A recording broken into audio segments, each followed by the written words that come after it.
Good morning everyone. Welcome back to my channel, Cikgu Hema Bio. Now, for today's lesson, what we are going to learn for today, topic 6. Topic 6, basically this is an old topic from the KBSM syllabus for biology, but they have still written it as topic 6 here. This topic is used to be topic 5 last time, and now it's topic 6. Nothing much different, cell division. Now, in this intro video, obviously, you will have to learn about intro to cell division. Okay, now what is cell division, why this thing happens, how, all those WH questions we are going to answer at this intro level here first. Now, cell division, this is automatically how the clip shows you on how the cells divide. As you can see, the cells become 2, 4, 6, 8. And so on. It divides and divides further. What is this, all these things about? Well, you know that we have cells in our body, right? Our body is made up of tissues, and the tissues are made up of cells. Now, these cells, do you think they are immortal? Never. They are not immortal at all. Rather, they may actually die one day. Now, this cell death can be caused by injury or any sort of aging. Now, it gets older and older, obviously it will die. But remember this, once they die, do we get a new cell or not? That's the question. I think we know the answer. Yes, probably yes. How this thing happen? And what is the main reason again? Well, very simple. A new cell has to be formed again after one cell has died, because to replace the dead cells or the injured cells. Now, some injured cells, they are injured, so you still have to replace it with a new cell after all. Now, why new cells are needed? If you realize you are also growing, how can you actually grow from the first year to second year and third year? See, all because of the cell division, because when the cells divide, they actually anticipate growth. They trigger the growth for you. You grow vertically and you grow horizontally as well. The next main thing is why you need the cells to divide is for the sexual and asexual reproduction. What do you think, why this thing is needed? To produce the sperm and ovum in your body as well. So basically, cell divisions got three importance: to replace the dead cells or injured cells for growth, and also for the reproduction, whether it's asexual or sexual. Well, let's look at layout first, what you're going to learn further in this topic. Okay, now obviously under cell division we have two types of cell division, how the cells divide. The first type is called mitosis. The second one is called meiosis. Well, mitosis and meiosis have two common features in their process: karyokinesis and cytokinesis. Okay, I don't understand. You might be thinking, what with these alien words all? Now let me remind you one thing. Mitosis happens in all parts of your body cells, all body cells, almost everything. Your skin cell, your hair cells, your mouth cells, your tongue cells, your eye cells, and all sort of things. Whereas for meiosis, it doesn't happen in the rest of the part of the bodies, except it happens in the productions of sperm and ovum. Ovum and sperm in your body is a result of meiosis. Now, how does meiosis actually happen to produce sperm and ovum? This is what we are going to learn in the upcoming classes. However, mitosis and meiosis share some common processes in them, namely karyokinesis and cytokinesis. Karyo here refers to nucleus, whereas kinesis here refers to splitting or separation. So simply we can say that karyokinesis is actually nuclear division. Now, a nucleus divides into two. It simply means that nuclear division.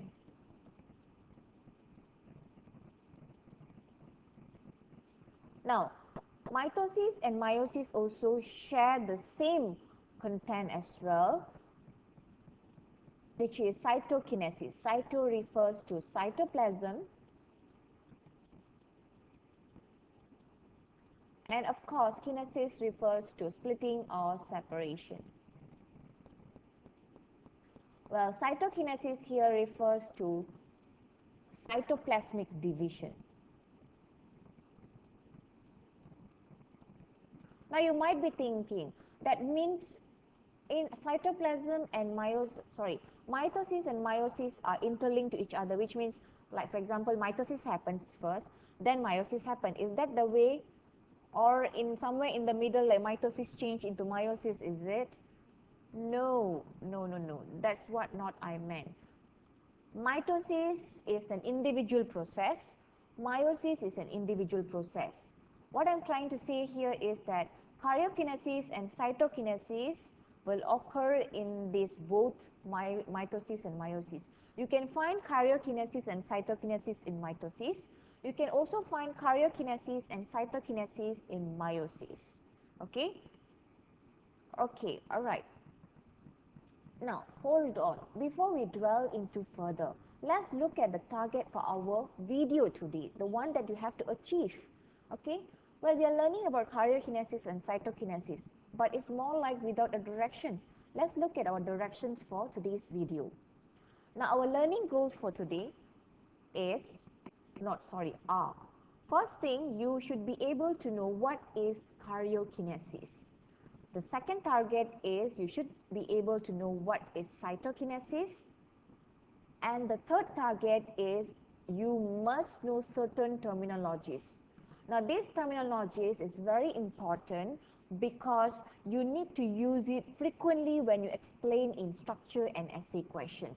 So, when you don't understand the meaning, obviously you will not be able to answer it. Okay? Certain terms that you really need to know is haploid, diploid, chromatin, homologous chromosome, paternal chromosome, and maternal chromosome. Now, that will be our third target. The first one is karyokinesis. The second one is cytokinesis. Well, let's go back to target number 1 and target number 2, which I've explained earlier. Now, let's imagine this thing. How karyokinesis is actually occurs. Now, karyokinesis literally refers to nuclear division. The nuclear divides. Remember, in earlier we learned about how important is cell division to replace the injured cells.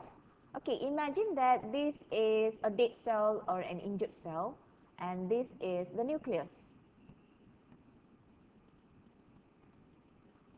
Well, what happens here is that below the dead cell, right, there will be another cell underneath the dead cell. So this cell, upon detecting that the upper cell is going to die or is injured, will start the karyokinesis process. So basically what happens is, you will see the nucleus will start to divide. So it will some sort look like this, two bulging rounds, and the cell will slightly elongate as well, because as the nucleus is in the division process right now, the cell also will start to elongate and will start to prepare for division. Okay, next what you will see is the cell will start to divide upon the nucleus dividing. So it will some sort looks like this. So in the middle you have nucleus, the dark color one, and the cell is start to dividing right now. So karyokinesis will happen at the simultaneous manner, cytokinesis will happen. So at the end, what you will see here is that you will be able to get two cells upon division. So the two cells will have their individual nucleus and individual cytoplasm. So the darker color one is the nucleus, and this one is the cytoplasm, cell membrane which contains cytoplasm. Okay, So karyokinesis and cytokinesis happen simultaneously. Karyokinesis is the nuclear division, whereas cytokinesis is the cytoplasmic division. Okay, our target done. And let's go to the terminologies. Well, before I wanted to explain to you the terminologies in terms of diagrams over here. So here we go. Now let me use this one. Okay, yeah. Okay. Now let me talk about this one first. Sorry. Okay. Imagine that we have a cell right now, a body cell. Now, you have to know one thing. Every cell have a nucleus inside. And if you zoom in inside the nucleus right now, let's say I'm zooming in the nucleus. I've made it bigger, way much bigger.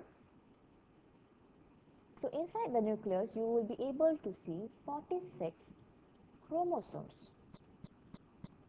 Now, chromosomes is the one that carries your genetic material. Okay, chromosomes. Okay, I hope I'm spelling it right. Yeah. Okay. Right. So what you will be able to see here is that the 46 chromosome actually comes from 23 sets and another 23 sets. What I mean by that here is that 23 of it belongs, it's from your mother, and another 23 is from your father. So that is where, when they actually combine together, they form you actually. Okay, from where the 23 comes from. Remember, the sperm fuses with the ovum. Now the sperm will carry 23 chromosomes and the ovum will carry another 23. When they fuse together, boom, a baby is born, the zygote. Now the baby, which is you now, when you develop, as the cell also grow, divide, every cells will have the same 46 as well. And it is actually the carbon copy of what you get from your father and mother. 23 from your mother, 23 from your father. Okay. Now, how will it look like inside the nucleus? You will see something like this. Now, chromosomes will look like this. Okay. Chromosomes, or what we call as chromatin. Chromatin is another name for chromosome. Why we call it as chromatin? Because at the initial level, at any time your cell is not undergoing mitosis or meiosis, your chromosome or chromatin will look like a thread-like structure. It's a thread-like structure inside the nucleus.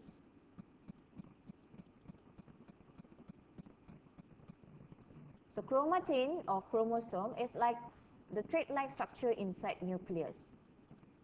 Okay? So that is the meaning of chromatin. Now if you go back to the previous one, here you go, we have done with chromatin. Now let's have a look at the paternal chromosome and maternal chromosome.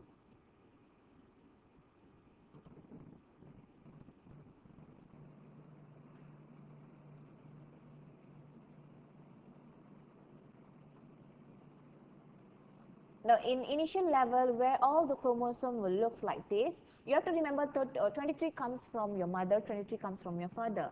So let's say if one set comes from your father, another set should come from your mother. So I'm just drawing like 3 sets over here. I can't draw all the 46 cukup tempat. Okay.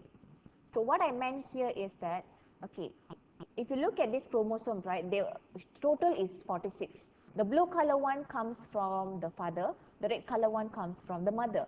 So the red color, you will have 23. The blue color, you will have another 23. But how they will actually merge here is that the blue color is the paternal chromosome or paternal chromatin. Okay, what it meant by it is meant by paternal chromosome. Paternal chromosome is simply means that the chromosome that you receive from the father. Okay, and the same thing, if I change it to maternal chromosome, for example, maternal, right now I'm changing to maternal. So this will be the chromosome that you receive from your mother. So paternal chromosome is the chromosome that you receive from your father, and maternal chromosome is the chromosome that you receive from your mother. So let's check our target again. So paternal chromosome and maternal chromosome done. Now let's look at homologous chromosome. What is this homologous chromosome is all about? Homologous chromosome is quite simple because homologous chromosome refers to the chromosome with the same physical structure. What I meant by here is that, can you see this one from the father, this one from the mother pair up, this one from the father and this one from the mother pair up, and this one from the father and this one from the mother pair up. And most of the time they find a pair with the same height or same physical structure. So this is what we call as homologous chromosome. Homologous chromosome actually refers to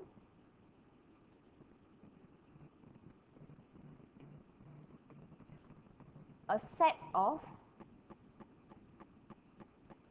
maternal and paternal chromosome. Paternal chromosome, I put C, that actually has same structure. Okay, so homologous chromosome is a set of maternal and paternal chromosome that having the same structure. As you can see, they have the same structure, from one from paternal, one from maternal. So these are called homologous. This is another homologous set and this is another homologous set.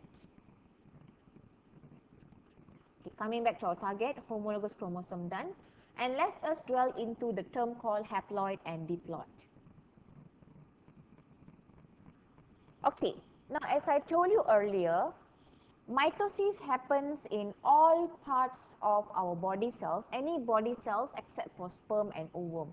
Now these cells are called somatic cells. Now somatic cells you can find in any body cells apart from the gametes. Gametes here refers to sperm and ovum. Okay, now somatic cells is any cells except for sperm and ovum.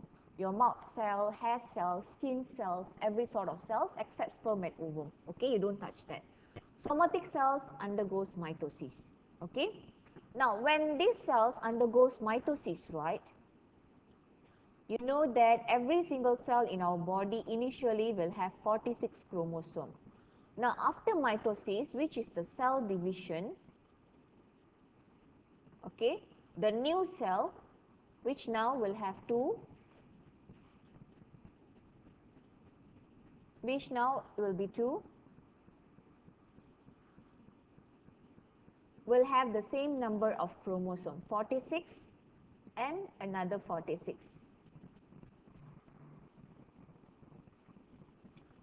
Okay, so the 46 here comes from 23, the mother, and 23 from the father. Now the 23 here is actually called N, which is 23, and they actually refers this one as haploid. Haploid means just one set from each one. If you have 23 plus 23, which is 46, we call it as 2N, which is diploid. Okay, let me erase all the inks over here. Okay, again, N here means haploid.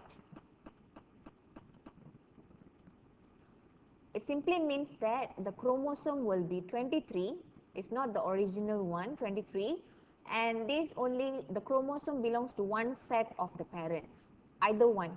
Okay, one set from either mother or father. It cannot be both. It's either mother or father. 23 either mother or 23 either father. Now let's see if we have the complete one, 2n, which is 46. We call it as diploid. Okay, so diploid here actually refers to two sets of chromosomes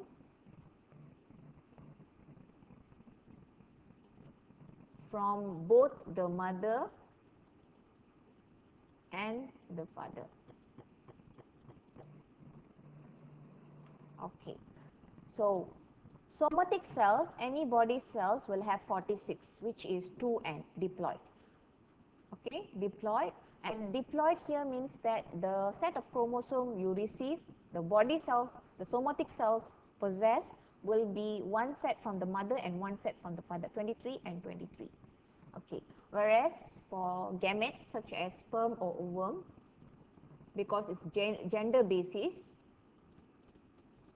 sperm and ovum only will have n, which is haploid,